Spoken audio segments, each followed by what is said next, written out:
Lo que se iba a convertir en la película de acción más explosiva del cine mexicano terminó en tragedia. A principios de los años 70, 27 extras murieron quemados vivos en un set controlado por Emilio el Indio Fernández. El gobierno borró todo, la película fue cancelada y el director huyó del país por un año para no indemnizar a los familiares.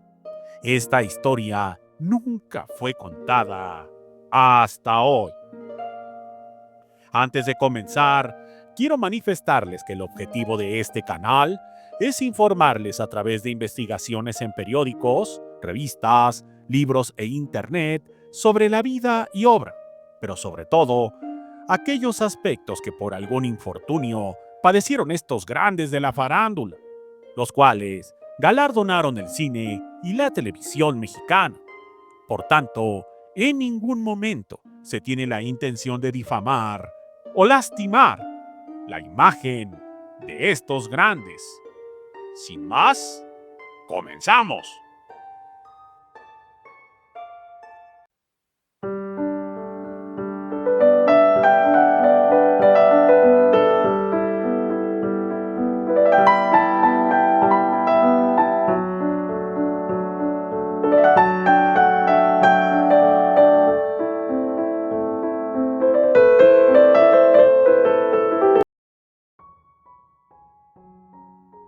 Corría el año de 1971 y el cine mexicano se tambaleaba entre la censura institucional, el agotamiento creativo y la decadencia de sus viejas glorias.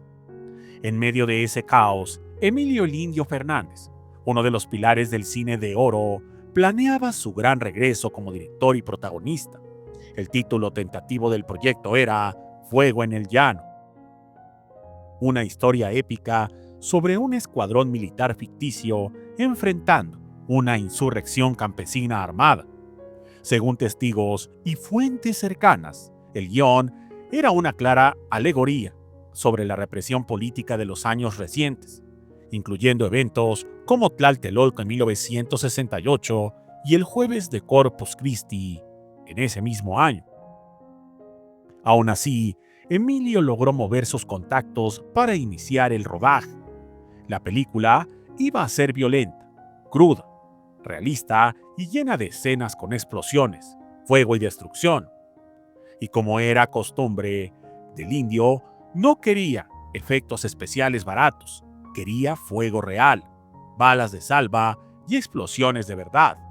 El rodaje se llevó a cabo en una zona semi-rural de Texcoco, Estado de México.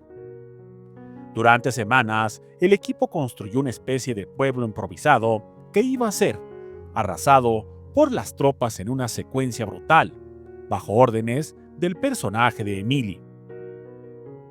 El 17 de noviembre de 1971 se convocó a más de 30 extras, en su mayoría campesinos, contratados por 70 pesos al día.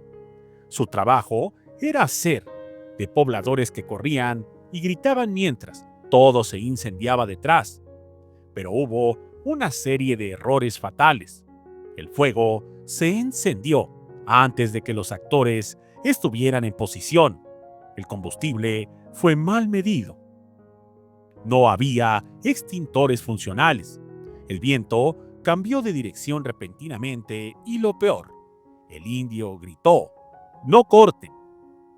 Cuando los asistentes querían detener la escena, en cuestiones de segundos, las llamas atraparon a los 27 extras. Entre ellos, había niños y mujeres. Murieron completamente calcinados. Los bomberos llegaron más de 40 minutos después. Ya no había nada que salvar.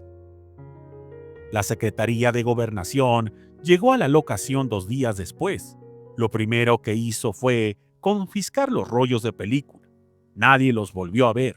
La prensa no publicó absolutamente nada, solo una pequeña nota en un diario de provincia donde mencionaba: un accidente en un rodaje al oriente del valle provocó algunos desperfectos. No hubo comunicado oficial. No se emitió orden de arresto, pero en privado el gobierno le pidió a Emilio el Indio Fernández que abandonara el país por su propio bien. Él se fue a La Habana, Cuba, durante más de un año. Ahí vivió como huésped de un alto funcionario del gobierno castrista. Mientras tanto, en México, las familias de las víctimas nunca recibieron un peso. Las víctimas no eran actores profesionales, eran jornaleros, albañiles y desempleados de la zona de Texcoco. No figuraban en ninguna nómina oficial del rodaje. Solo 4 de los 27 cuerpos pudieron ser identificados plenamente. El resto fue sepultado en una fosa común, bajo custodia del Ministerio Público del Estado de México. Una de las madres, doña Graciela, declaró en una entrevista: "A mí, mi hijo, lo contrataron para correr frente a una cámara. Lo que no me dijeron fue que lo iban a meter al infierno".